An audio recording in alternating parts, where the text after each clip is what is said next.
وصحبه ومن تبعهم بإحسان إلى يوم الدين وبعد. اللهم صل على Muhammad wa ala ali Muhammad. Bapak-bapak, ibu-ibu dan saudara-saudaraku sidang jamaah subuh, azakumullah. Kembali di subuh yang penuh berkah ini, marilah senantiasa kita memanjatkan puji syukur atas segala nikmat yang Allah Jalla wa'ala telah berikan kepada kita, terutama atas dua nikmat terbesar, yaitu nikmat Islam dan nikmat iman.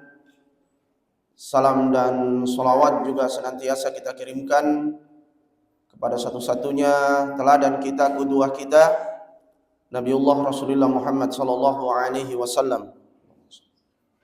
Jamaah subuh yang dimuliakan oleh Allah Subhanahu wa taala, Amirul Mukminin Umar bin Khattab radhiyallahu anhuma pernah mengatakan, sesungguhnya ada orang yang sampai beruban, sampai putih rambutnya dalam Islam, namun dia tidak pernah menyempurnakan salatnya kepada Allah Subhanahu wa taala. Jadi ada orang yang sampai tua, sampai usia lanjut, puluhan tahun salat, namun salatnya tidak pernah sempurna.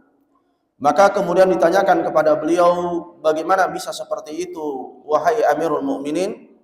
Maka kata Umar, karena dia tidak menyempurnakan khusyuknya, tawadhu'nya, dan konsentrasinya kepada Allah Subhanahu wa taala.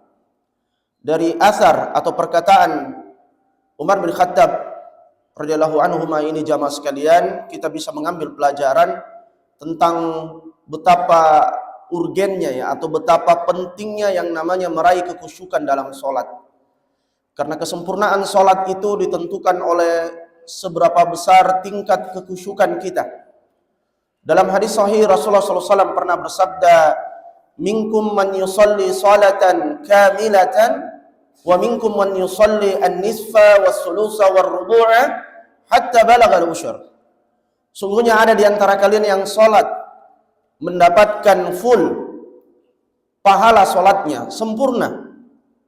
Ada yang hanya setengahnya, seperduanya, ada yang hanya sepertiganya, ada yang hanya seperempatnya, bahkan ada yang hanya sepersepuluhnya.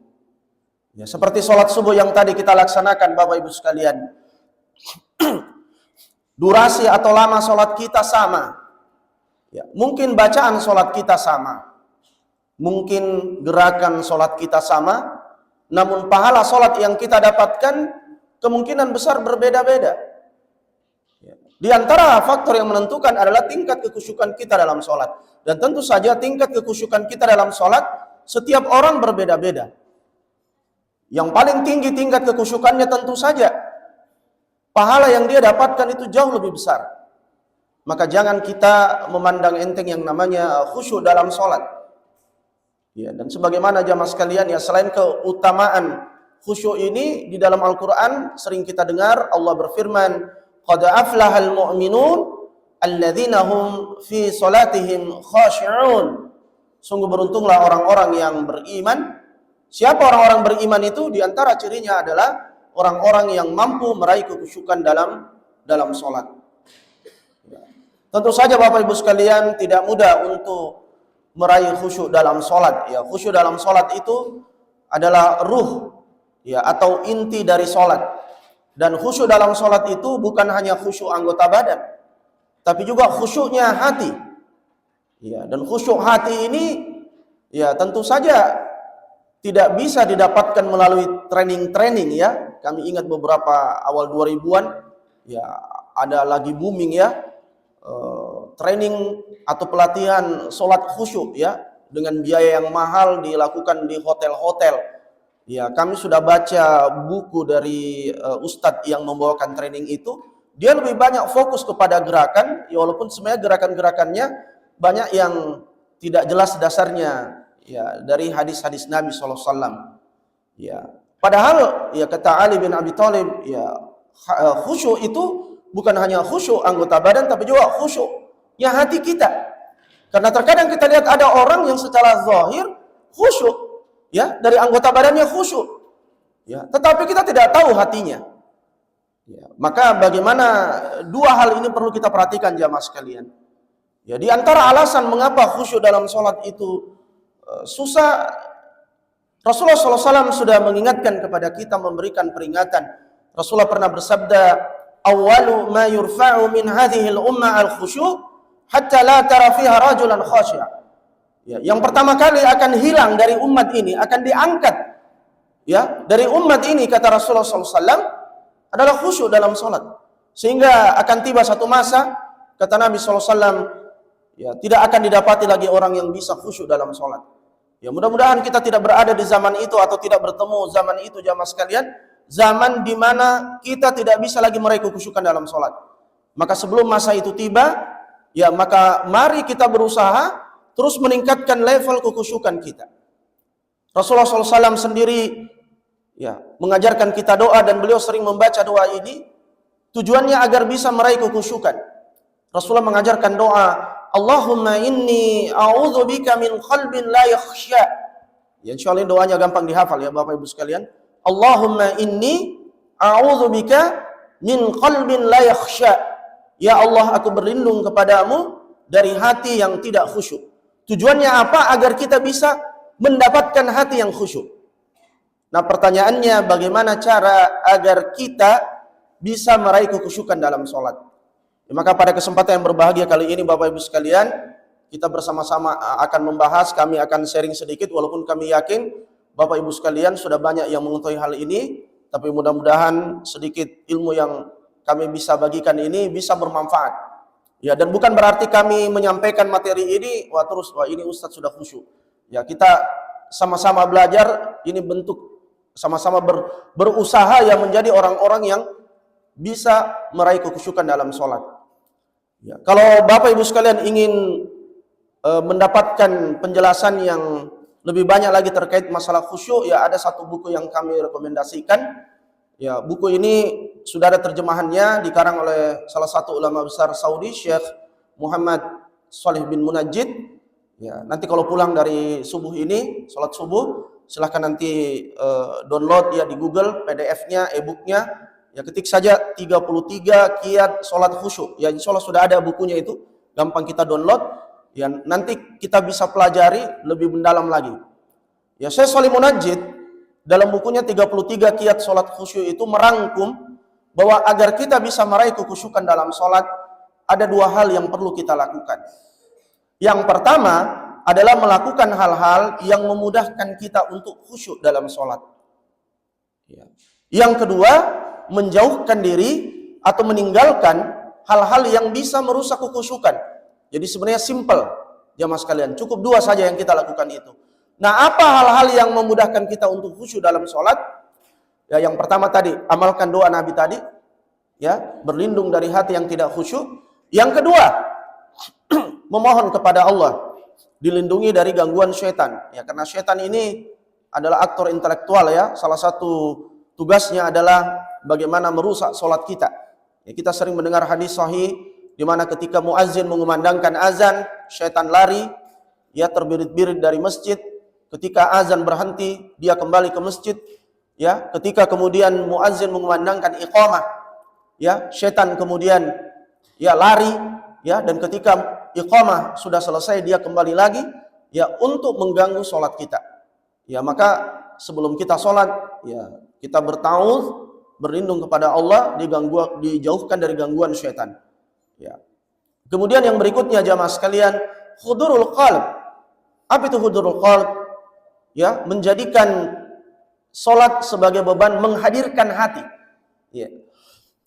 Menjadikan sholat sebagai beban pikiran terbesar. Ya, pernah kami dengar ada ustadz yang mengatakan bahwa kalau ingin khusyuk sholat, kosongkan pikiran, jangan ingat apa-apa. Nah, ini perlu dikoreksi sebenarnya. Ya, kalau sholat itu bukan yoga, bukan meditasi, bukan tapa brata, ya, yang diadopsi dari ajaran agama lain, ya, bahkan berlandaskan paganisme atau penyembahan berhala dewa-dewi. Sholat itu tetap ada yang kita pikir, ada yang kita ingat. Apa itu? Ya semua hal yang berhubungan dengan sholat. Ingat Allah, ya, ingat surga, ingat neraka, ya, mentadaburi ayat-ayat Quran, tidak kosong pikiran. Ya, jadi semua hal yang tidak ada hubungannya dengan sholat, maka itu harus kita hilangkan. Ya. Imam Syafi'i, ya, pernah menyebutkan, ya, memisalkan, ya, bagaimana misalnya ada seorang penuntut ilmu sementara belajar di bawah sebuah pohon. Ya. Namun setiap dia belajar datang burung-burung hinggap di pohon itu sehingga mengganggu konsentrasinya. Ya. Kemudian dia mengusir burung-burung itu. Ya. Namun beberapa lama kemudian burung-burung itu kembali lagi mengganggunya.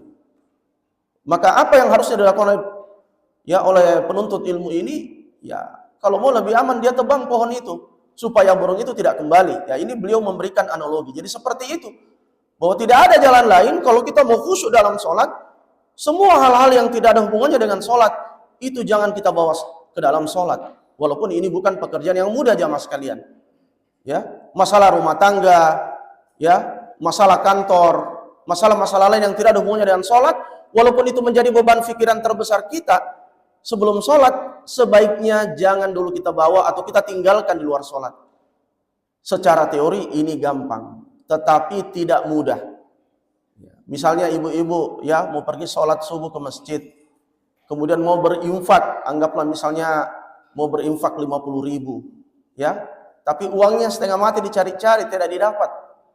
Ya, kemungkinan itu akan terbawa pada waktu sholat. Mungkin baru takbiratul ihram, ya, waduh, di mana tadi itu uang, Dek? Maka pikiran kita dibawa, mungkin kusimpan di lemari. Jadi sementara sholat itu buka lemari, tergambar itu, ya, lemari dibuka, periksa satu-satu itu laci pakaian, ya, rak-rak pakaian, tidak ada. Ya, dibawa lagi pikiran, mungkin di bawah kasur. Ya, mungkin di sini, mungkin di sini. Akhirnya, ya, baru diingat, kusimpan dalam kulkas. Ya, ini contoh saja jamaah sekalian. Tidak mudah. Ya. Mungkin kita ke masjid, ya, anggaplah ada kan masjid kadang keamanan barang-barang kita, ya. Saya ingat saya besar di Malino, ya, pernah 3 kali sendal hilang, ya. Ya, pergi ke setiap tarwih itu berapa kali sendal hilang. Ya, itu pasti mempengaruhi psikologis kita dan biasanya terbawa ketika kita sholat. Ya, mungkin dalam kondisi seperti itu kita baru takbir, ya, sudah 3 kali hilang sendal, ya, mungkin baru takbir, ya Allah, lindungilah sendalku kudung. Ya, baru kucicil ini, ya. Ya, mungkin begitu. Ya, saya ada pengalaman pribadi Bapak Ibu sekalian. Ya, ini menunjukkan bahwa betapa lemahnya diri ini, ya, walaupun teori tentang khusyuk dalam sholat, ya, diketahui dan mungkin sudah sering di-sharing, ya, tetapi tidak semudah itu, ya. Ini jadi pelajaran juga buat kami pribadi. Ya, beberapa tahun yang lalu kami ada jadwal mengisi ceramah tarwih di salah satu masjid di dekat Blok 10 di sini, tidak jauh dari sini. Ya, waktu itu kami masbuk karena maghrib, waktu buka puasa, mengisi acara buka puasa di dekat jalan tol di Barawaja. Ya, jadi sampai di masjid itu orang sudah sholat isya. Karena terburu-buru, saya parkir motor langsung masuk ke dalam masjid.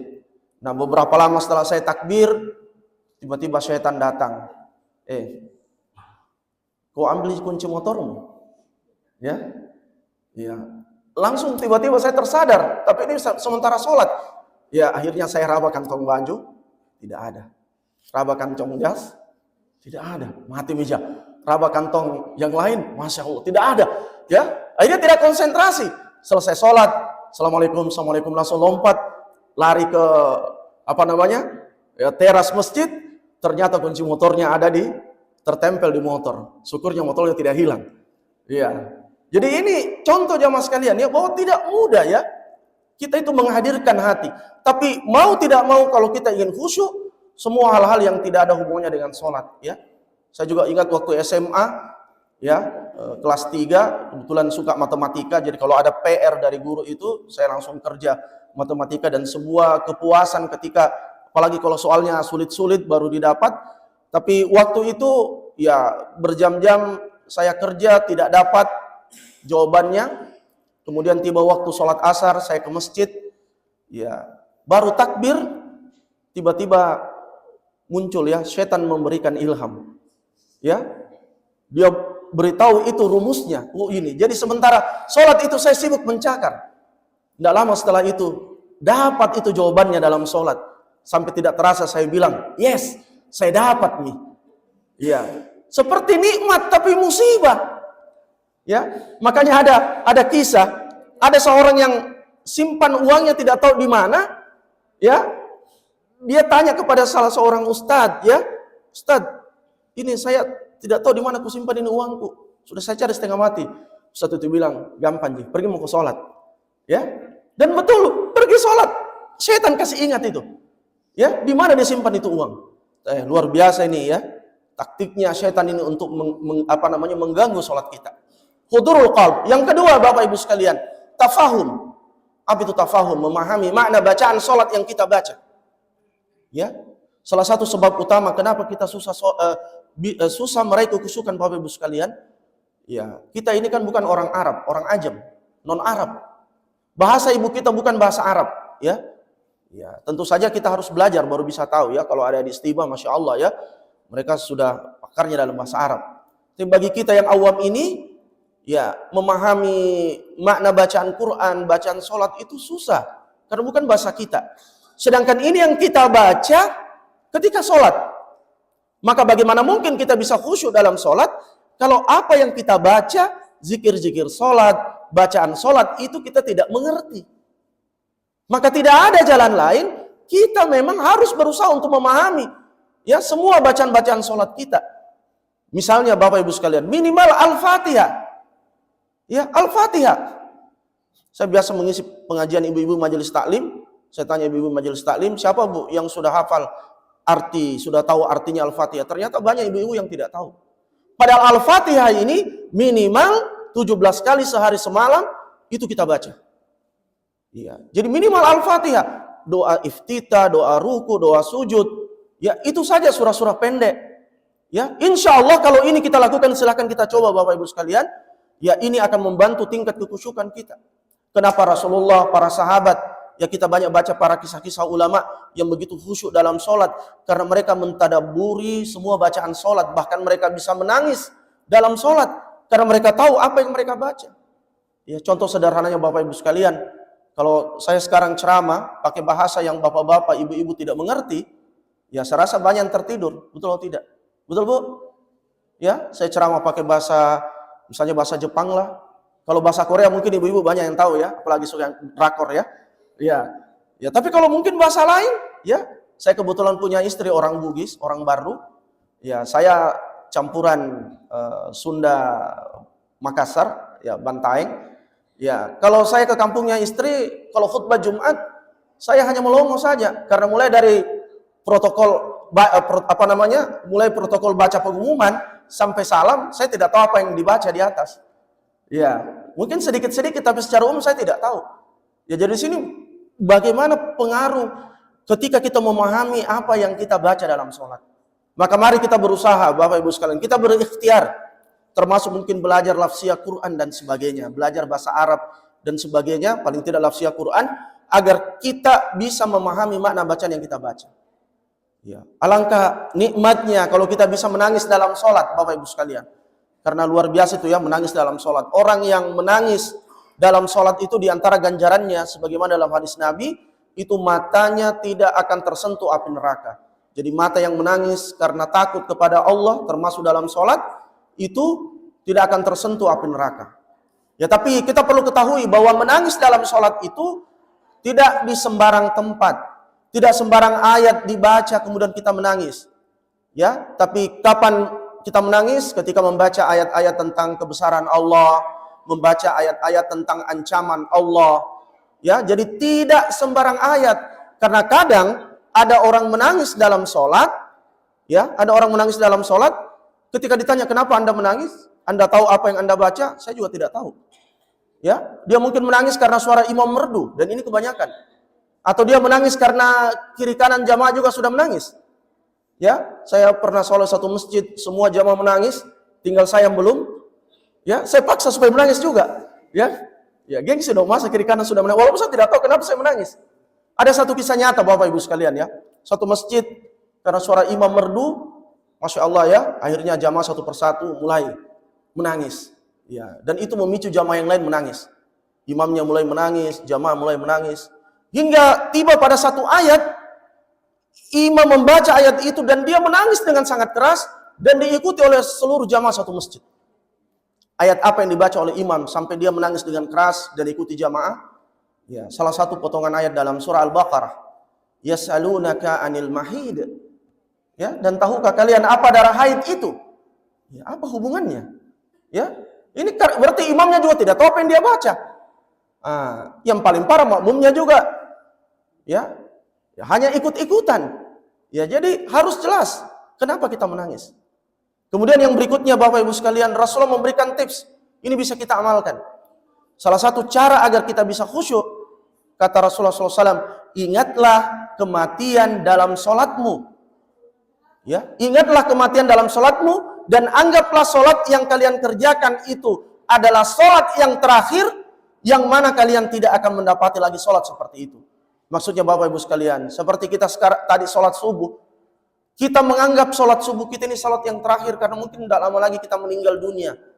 Kita dapat waktu zuhur, ya, kita berpikir tidak akan dapat waktu asar. Waktu asar kita berpikir tidak akan dapat waktu maghrib dan seterusnya. Ya, Masya Allah, ini tips luar biasa dari Rasulullah. Yang terakhir, Bapak Ibu sekalian, cara agar kita bisa khusyuk, tinggalkan hal-hal yang bisa merusak kekhusyukan. Penglihatan, pendengaran, penciuman, ya, pendengaran. Jauhkan diri dari hal-hal yang ya mengganggu konsentrasi kita pada waktu sholat. Ya, matikan dulu televisi, matikan dulu radio, ya. Jangan karena sementara sholat terus siaran langsung timnas, ya tetap dinyalakan televisi. Ya, ada cerita salah seorang ustadz, ya, ada katanya bapak-bapak karena tidak ingin ketinggalan Liga Champion, ya, sambil dia sholat subuh, dia juga sholat di depan televisi. Ya, bagaimana caranya bisa khusyuk? Ya, Bapak Ibu sekalian. Ya. Termasuk ketika HP berbunyi. Ya, ini kami dapati beberapa kasus HP berbunyi kemudian tidak dimatikan, akhirnya mengganggu jamaah yang lain. Padahal fatwa ulama-ulama kontemporer zaman sekarang bolehnya melakukan gerakan seperlunya ya untuk mematikan HP. Ya, jadi kalau misalnya HP itu ada di kantong kita, ya langsung kita ambil kemudian kita matikan. Kalau ada kodenya, enggak apa-apa. Kita lihat dulu, baru kita matikan. Buka kodenya, baru matikan. Ya, hanya jangan sementara bunyi, ya terus diangkat. Senam PPD, sembahyang Kak. Ya, ya jangan ya. Batal sholatnya. Ya, ada pernah cerita salah satu bapak, beliau sempat umroh ya. Dia bilang, kayak Ustadz, di itu zaman datuk dari negara mana? Di sampingku dulu belum ada Android. Ya, masih HP biasa yang SMS. Masa sementara sholat dia sibuk balas SMS? Ya, itu sudah jelas batal sholatnya itu. Ya, ya sudah jelas batal sholatnya. Jadi pendengaran, ya, kemudian penglihatan. Dalam hadis sahih diceritakan Rasulullah SAW pernah mendapatkan hadiah baju dari seorang sahabat namanya Jaham bin Huzaifah. Baju ini ada gambarnya, motifnya, tapi bukan gambar makhluk hidup. Setelah selesai sholat, Bapak Ibu sekalian, Rasulullah buka baju itu, kasih istrinya Aisyah. Terus beliau bilang, tolong kembalikan ini sama Jaham bin Huzaifah. Gara-gara pakaian ini, ya sempat tadi saya pandangi, ya saya lalai dalam sholat. Beliau tidak khusyuk dalam sholat. Beliau juga pernah sholat di rumahnya, di ruang tamunya, di depan gorden. Gordennya banyak gambarnya, tapi bukan gambar makhluk hidup. Setelah selesai sholat, beliau suruh istrinya ganti itu gorden, ya dengan motif polos saja, tidak ada gambarnya. Karena gara-gara itu beliau pernah tidak khusyuk. Jadi Rasulullah SAW sendiri pernah tidak khusyuk dalam sholatnya gara-gara pandangan. Makanya mohon maaf Bapak Ibu sekalian, terutama bagi bapak-bapak, bagi adik-adik, kalau kita sholat ya ke masjid, apalagi ke masjid, janganlah memakai pakaian yang terlalu rame. Ya, banyak gambar-gambarnya, banyak tulisannya. Ya, saya dari Elektro Unhas, masih ingat dulu waktu masih kuliah dulu di Unhas, ya anak teknik Pak. Itu kan ciri khasnya tengkorak ya. Ya, itu suka pakai pakaian yang di depannya ada tengkoraknya, di belakangnya juga ada tengkoraknya. Ya, mengganggu, ya, termasuk dulu tuh era-era awal 2000-an banyak anak muda suka pakai baju dagadu. Masih ingat Pak dagadu ya? Ya, yang dari Yogyakarta itu yang banyak tulisan di belakangnya. Ya, saya pernah sholat terus angkat sedikit kepala. Tidak sengaja baca tulisan, apa kau lihat-lihat, beli kau sendiri. Ya, seperti itu. Ya, macam-macam, ya. Tulisannya itu yang dagadu itu aneh-aneh tulisannya itu. Ya, jadi jangan pakai pakaian yang kayak begitu. pakai pakaian yang polos, yang tidak terlalu banyak gambarnya, supaya tidak merusak juga kekhusyukan kita dan saudara kita. Nah, yang terakhir juga Bapak Ibu sekalian yang sangat penting, tumaknina dalam sholat. Tumaknina itu bukan berarti sholat yang lama. Tumaknina itu kata para ulama, dan sebagian ulama memasukkan tumaknina sebagai rukun sholat. Apa artinya? Kalau ini tidak kita lakukan, sholat kita bisa batal, terancam batal. Karena dalam hadis sahih, Rasulullah pernah menyuruh ada seorang muslim mengulangi sholatnya, Rasulullah suruh mengulangi sholatnya sampai 3 kali. Sehingga ini orang heran, kenapa saya disuruh ulangi? Terakhir baru dia tahu, Nabi berjelaskan, kamu tidak tumaknina, terlalu terburu-buru kalau sholat, terlalu cepat sholatnya, sehingga tidak sempurna rukunnya. Ketika ruku belum lurus punggungnya, ya, belum sempurna diletakkan tangannya di lutut, ya, kemudian sudah bangkit lagi, ya Allahu Akbar, sami Allahu liman hamidah, Allahu Akbar, kan ada begitu Pak, ya, belum sami Allahu liman hamidah, tidak, belum lurus punggungnya, kembali ruas-ruas tulangnya, ya, kemudian sudah sujud. Nah, ini yang dimaksud dengan tidak tumaknina, ya. Makanya sholat itu jangan terburu-buru, ya. Kemarin kan viral Pak ya, 23 rakaat, selesai berapa menit? 7 menit. 7 menit 420 detik. Kalau kita bagi 23 berarti 18 detik setiap rakaat. Masya Allah, 18 detik. Bagaimana bisa? Ya, apa kira-kira bisa itu baca Al-Fatihah 18 detik? Ya, biar mungkin kita cancang, itu susah. Padahal Rasulullah SAW bersabda, la salata liman lam yaqra bi Fatihatil kitab. Tidak sah salat bagi orang yang tidak membaca Al-Fatihah. Ya, ada di dekat rumah saya Pak di Sungai Minasa. Itu memang komunitas tarekat di situ terkenal dengan salatnya yang super cepat. Dan saya sudah pernah buktikan, saya hanya dengar cerita-cerita. Ya, itu masjidnya dekat rumah, kalau salat 5 waktu kosong melompong, tidak ada orang salat. Sehari-hari tidak ada orang salat 5 waktu. Nanti ramai kapan? Bulan Ramadan. Mulai malam pertama sampai terakhir masjid itu full. Luar biasa. Nanti juga baru ramai kalau sholat Jumat. Ya, saya dengar cerita orang itu sholatnya luar biasa cepatnya. Ya, jadi saya pernah singgah sebelum pergi mengisi ceramah tarwih, singgah betul 100 km per jam. Ya, ada pernah jamaah, ya ada pernah teman, dia tanya ini anggota kelompok, bilang kalau kami lihat cara sholatmu, biar Al-Fatihah kok tidak baca itu. Dia bilang tidak, kami baca Al-Fatihah. Ah, tidak mungkin. Saya coba itu biar saya cancang itu tidak, tetap itu masih lebih lama itu. Nah, sholatmu jauh lebih cepat. Bilang tidak, kami baca Al-Fatihah. Ya, dan betul jamaah sekalian, mereka tetap baca Al-Fatihah. Tapi maksudnya begini ya, Al-Fatihah. Allahu Akbar, Al-Fatihah. Ya itu ya, ya. Maksud dia akal ya? Ya, ya. Tidak sah sholat bagi orang yang tidak membaca Al-Fatihah. Allahu Akbar, Al-Fatihah. Cocok minta Allah. Ya, tapi tunggu dulu ya. Kata Nabi SAW, sallu kama ra'aitumuni usalli. Salatlah sebagaimana kalian melihat aku salat. Bagaimana cara baca Al-Fatihahnya Rasulullah? Ya, surah Al-Fatihah. Mulai dari Bismillahirrahmanirrahim, ya, atau Alhamdulillahirabbil alamin sampai dengan waladdallin. Bukan bilang Al-Fatihah. Ya, saya ingin menutup ceramah ini jamaah sekalian dengan satu kisah juga terkait dari kelompok ini. Ya, ada saya punya mutarabiyah, anggota tarbiyah, punya tetangganya itu tinggal dekat itu masjid ini kelompok. Ya, dia bilang Ustadz, ada teman ini tinggal dekat ini masjidnya kelompok. Ya, dia pernah bertanya sama ini anggota kelompok ini yang sholatnya luar biasa, ya, cepatnya itu, dia bilang, kenapa itu cara sholat? Cara sholat itu dengan teman-teman itu cepat sekali, tidak seperti jamaah-jamaah orang-orang umum masjid lain itu. Maka itu yang dia tanya bilang begini, inilah cara sholat yang paling baik menurut ustadz kami. Loh kok bisa? Nah cepat sekali. Ya, dia bilang, iya kalau menurut ustadz kami, sholat seperti ini dengan cara sholat seperti ini, kami tidak akan mungkin diganggu oleh syaitan. Loh kok bisa? Iyalah, karena sebelum syaitan mengganggu kami sudah duluan selesai sholat. Ya, assalamualaikum. Masuk akal Pak? Ya.